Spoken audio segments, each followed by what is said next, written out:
Hello guys! Hello Libra! Welcome dito sa aking channel Libra. Alamin natin kung ano yung message sa'yo. Kapalaran, prediction para sa 2025 Lunar New Year. Okay? So, pasensya na kayo kung ganito. Okay? Na pre-shuffle ko na siya. Okay? So, huwag kayong mag-alala. Hindi ko lang pinakita yung pag-shuffle kasi medyo may problema yung kamay ko. Okay? So, Libra. First card mo dito is Knight of Swords. Okay? So, nakikita ko yung 2025 sa'yo is sobra-sobra kang courageous. Okay? Sobrang defensive, sobrang focus, decisive, driven. And, nakikita ko dito na kinakailangan mong mabilis na kumilos sa taong ito. Okay? So, sinasabi sa'yo dito na if ever may mga challenges kang kailangan na pagdaanan, kailangan mong maging matalino sa mga responses mo, okay? Sa mga actions mo dito. Huwag kang masyadong emosyonal. Dito sa Knight of Swords, sinasabing isang hindi inaasahan, unexpected or sudden na pagbabago ang posibleng darating sa'yo. So, kailangan nating i-check lahat ng mga posibilidad, okay? Yun nga yung sinasabi sir dito. Mabilis, pero make sure na hindi tayo yung action lang ng action na hindi pinag-iisipan. Okay? Eight of Earth. So, nakikita ko sa'yo dito na yung Eight of Earth na to is Eight of Pentacles. So, pwedeng kung ano man yung ginagawa mo sa ngayon, or ano man yung sinakripisyo mo, Libra, or ano man yan na sinimulan mo or ginagawa mo sa ngayon, posibleng magdadala yan sa'yo ng recognition, ng parang additional payments, payouts, and pwedeng yung iba sa'yo dyan, may Libra ang gustong madagdagan ng kanilang kaalaman or yung sweldo, diba? Pag gusto mong ma-promote, kailangan mo, like for example, mag-training, mag-seminar, parang ganun, or bumalik sa pag-aaral. So, nakikita natin dito yung possibilities this year. Partnership. Yung partnership naman, hindi lang naman yan sa business, hindi lang naman sa asawa. Pwedeng partnership with your friends, with your family, or pwedeng sa katrabaho. Diba? So, dito hayaan mo daw yung isang healthful, supportive partnership na pumasok sa buhay personal mo and career. Okay? So, makakatanggap ka ng mga tulong or mga unexpected help from heaven and from person na pwedeng makatulong sa'yo sa mga pangangailangan mo, lalo na sa mga skills and resources. Okay? Two of Air. Nakikita natin dito yung Two of Air. Meron kayong pinoprocrastinate for several years na siguro. Mga changes siya. Movement, diba? Yung parang plano. Nakikita ko sa Two of Air dito na posibleng meron kang iniisip. Okay? Meron kang iniisip na ideya na posibleng gagawin mo. Okay? Siguro, matagal ka nang nag-iisip na magpatayo ng bahay. Parang ganun. Mag-ipon ng pera para sa pagpapatayo ng bahay, pagta-travel, pag-aasawa, pagdagdag ng anak. Parang ganun. Or pwedeng relocation or pagtrabaho sa ibang bansa. Parang ganun. So, dito sinasabi sa'yo na this year ay pag-iisipan mo yan. But yun nga, pag-isipan natin ng mabuti. Huwag tayong gagawa ng desisyon na hindi natin pag-isip. Nine of Water. Ito siya. Nine of Water, isa sa mga emotional wishes mo, ang posibleng mangyayari this year.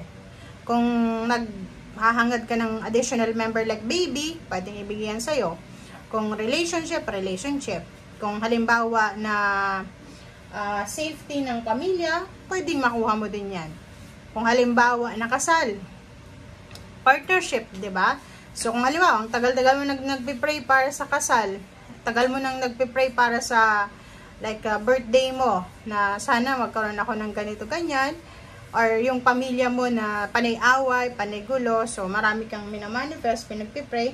So, nakikita natin dito na pwede na may mangyari dyan na positive sa'yo. Okay?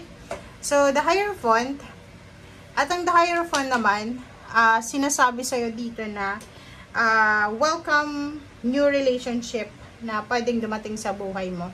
Kasi maraming mga bago, mga new relationship offer, parang ganun, friendship or anything na pwedeng magdala sa'yo nga ng companionship, parang ganun, diba? So, available yan sa lahat, may asawa ka man or wala.